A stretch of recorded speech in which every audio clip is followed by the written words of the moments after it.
வணக்கம். என்னோட பேரு தாமரை செல்வி. இன்னைக்கு நம்ம கேட்டுக்கிட்டு இருக்கிற கதை புதுமை பித்தன். வாங்க கதைக்குள்ள போகலாம். இந்த சமயத்துல அபராஜிதா நைட்ல இளவரசரோட ரூமுக்கு வர்றா. அங்க தூங்கிக்கிட்டு இருக்கிற அறிவுமணி மேல ஒரு பழத்தை போட்டு எழுப்ப ட்ரை பண்றா. அறிவுமணி எழுந்து அவளை பார்த்ததும் மோகினின்னு நினைச்சு திரும்பி தலைய மூடிக்கிட்டு படுத்துடுறார். பயத்தோட திரும்பி போர்வையை விலக்கி பாக்குறார் அறிவுமணி.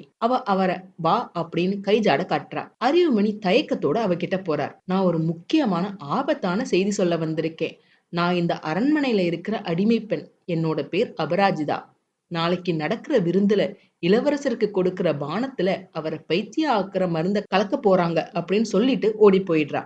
இந்த மேட்டரை ஜீவகன் கிட்ட சொல்ல ஓடுறார் அறிவுமணி. அவங்க பிளான் பண்ணன மாதிரி விருந்து ஸ்டார்ட் ஆகுது. விருந்துல பல விதமான கலைகள் நடக்குது.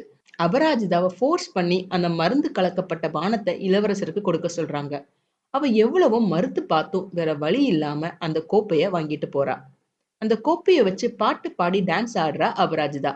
ஜீவகன் கிட்ட கொடுக்கற மாதிரி கொடுத்து ஆனா திரும்ப எடுத்துக்கிறா. ஆனா கடைசியில வேற வழி இல்லாம அந்த கோப்பைய அவர்கிட்ட கொடுக்கறா. அவரும் அதை வாங்கி குடிக்க போகும்போது அதை ஸ்டாப் பண்ணுற மாதிரி பாட்டு பாடுறா. ஆனா கடைசியில அந்த பானத்தை ஜீவகன் குடிச்சிடுறார். அதை குடிச்சதும் ஜீவகன் ஒரு மாதிரி சிரிக்கிறார். அவர் சிரிக்கிறதால மத்தவங்க எல்லாரும் சிரிக்க ஆரம்பிக்கிறாங்க. அப்படியே அவரோட சிரிப்பு கொஞ்சம் கொஞ்சமா பெருசாகிக்கிட்டே இருக்கு.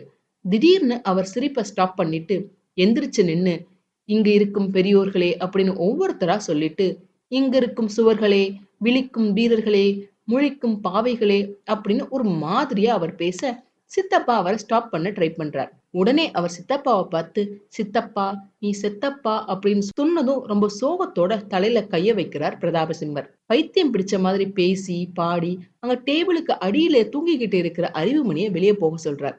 பாட்டு பாடி டான்ஸ் ஆடி எல்லாரையும் ஆட வைக்கிறார் இளவரசர். இளவரசருக்கு பைத்தியம் பிடிச்ச விஷயம் எல்லாருக்கும் தெரிய ஆரம்பிக்குது. பூங்கொடி வேல்வெளி கிட்ட ஜீவகனுக்கு பைத்தியம் பிடிச்சது அப்படின்னு சொல்றாங்க. ஆனா அதை நம்ப முடியாம நீ நேர்ல பாத்தியா அப்படின்னு கேக்குறாங்க வேல்விழி. அப்போ அங்க வர்ற அவளோட அப்பா, நான் அதை என்னோட கண்ணால பார்த்தேன் அப்படின்னு சொல்றார். மருந்து வேலை செய்ய ஆரம்பிச்சிடுச்சு, இனிமே நீதான் மந்திரி குமாரி அப்படின்னு சொல்றார் துன்முகி. நம்ம கட்டுற துரோக மாளிகை நம்மளோட தலையிலேயே விழுந்துடும் அப்படின்னு அழுதுகிட்டே சொல்லிட்டு அங்க இருந்து போயிடுறாங்க வேல்விழி. ஆனா அதை அலட்சியப்படுத்திட்டு போற துன்முகியோட எதிர்ல ஒரு முகமூடி போட்டுக்கிட்ட ஒரு வீரன் ஒருத்தன் வந்து அவரோட கையை கட்டி இழுத்துட்டு போறான்.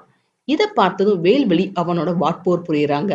ஆனா அந்த முகமூடி மனிதன் தான் கையில இருந்த கத்தியை இடது கைக்கு மாத்தி வேல்விழியோட சண்டை போடுறான். சண்டைக்கு நடுவுல அவங்கள செல்லமா கிள்ளியும் விளையாடுறான் அந்த முகமூடி.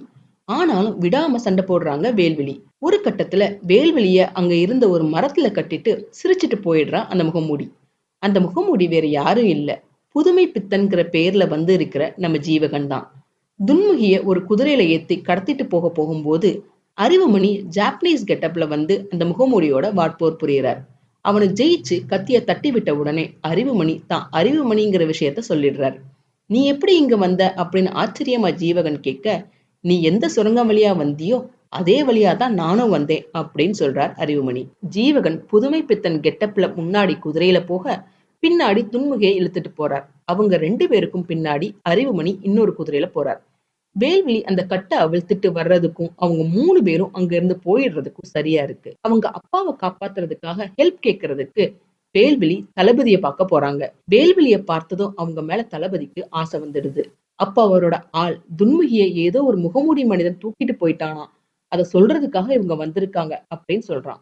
அதை கேட்டதும், வீராதி வீரனான சேனாதிபதி இருக்கும் போது அரச மருத்துவரை தூக்கிட்டு போயிட்டாங்களா அப்படின்னு கேட்டுட்டு, நீ எதுக்கும் கவலைப்படாத, உன்னோட கவலையை நான் துடைக்கிறேன் அப்படின்னு சொல்லி வேல்விழியை அனுப்பி வைக்கிறாரு. கடத்திட்டு போன துன்முகிய ஒரு பாறையில கட்டி வச்சு ஜீவகனும் அறிவுமணியும் கேள்வி கேட்கிறாங்க. ஏதோ புரியாத பாஷையில அறிவுமணி கேள்வி கேட்க அதை ஜீவகன் டிரான்ஸ்லேட் பண்ணி துன்முகியை கேள்வி கேட்கிறார். நீங்க ஊமையா நடிக்கிறதால உண்மையை மறைக்க முடியாது.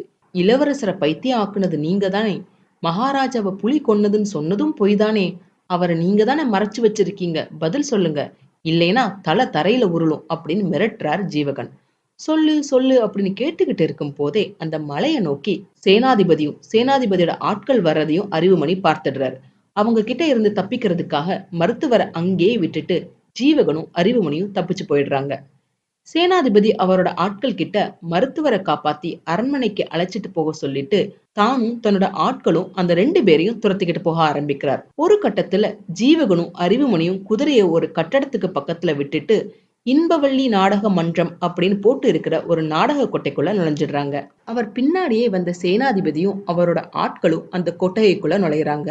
அங்க இருக்கிற மக்கள் எல்லாத்தையும் தேடுறாங்க. அப்ப ஜீவகனும் அறிவுமணியும் அந்த நாடகம் நடிக்கிறவங்க இருக்கிற அறைக்குள்ள போயிடுறாங்க. மக்கள் கூட்டத்துல அவங்க இல்லாம போனதும் சேனாதிபதியும் ஜீவகன் அறிவுமணி போன இடத்துக்குள்ள நுழையிறாரு. ஃபர்ஸ்ட் ரூம்ல நிறைய பொம்மைகள் இருக்கு. சோ அறிவுமணி பொம்மை மாதிரி நிக்கிறார்.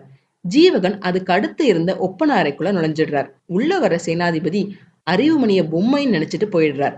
உள்ள போன ஜீவகன் ஒரு டான்சர் மாதிரி கெட்டப் மாத்திட்டு வெளியே வர்றார். அப்ப அங்க ஒரு டான்ஸ் ட்ரூப் ஆடிக்கிட்டு இருக்கு.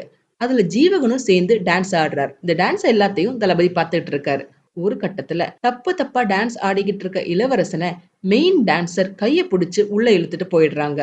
உள்ள ஒப்பனை ரூமுக்கு கூட்டிட்டு வந்து யார் நீ அப்படின்னு கையில குருவால வச்சுக்கிட்டு கேக்குறாங்க. இந்த நாடக மன்றத்தை நடத்துறவங்களே இவங்கதான். இவங்களோட பேர் இன்பவள்ளி. அதுக்கு ஜீவகன் நான் இந்த நாட்டின் இளவரசன் அப்படின்னு சொல்றாரு. நகர் சோதனைக்காக மாறுவேஷத்துல இப்படி புறப்பட்டிருக்கீங்களா அப்படின்னு கேக்குறாங்க. அந்த சமயத்துல மத்த டான்சர்ஸ் எல்லாம் உள்ள வந்துடுறாங்க. அதே சமயம் சிப்பாய்கள் உள்ள வர்றத பார்த்துட்டு ஜீவகன் உள்ள போய் ஒளிஞ்சுக்கிறார். உள்ள ரூம்குள்ள தளபதியும் அவரோட ஆளான சித்திரகுப்தன் வீரர்களும் உள்ள வந்து சோதனை போட ஆரம்பிக்கிறாங்க. இந்த சோதனையில இளவரசன் மாட்டிக்குவாரா? இன்பவள்ளி இளவரசனை காட்டி கொடுத்துருவாங்களா? இது எல்லாத்தையும் அடுத்த பதிவுகள்ல பார்க்கலாம். இந்த பதிவு உங்களுக்கு பிடிச்சிருந்ததுன்னா லைக் பண்ணுங்க, ஷேர் பண்ணுங்க, சப்ஸ்கிரைப் பண்ணுங்க. நான் போடுற வீடியோஸ் உடனுக்குடன் உங்களுக்கு தெரிஞ்சுக்கிறதுக்காக நோட்டிபிகேஷன் பெல்லையும் கிளிக் பண்ணுங்க. என்னங்க, கதை சுவாரஸ்யமா போய்கிட்டு இருக்கா? மிச்ச கதையை அடுத்து வரும் பதிவுகள்ல கேட்கலாம். நன்றி, வணக்கம்.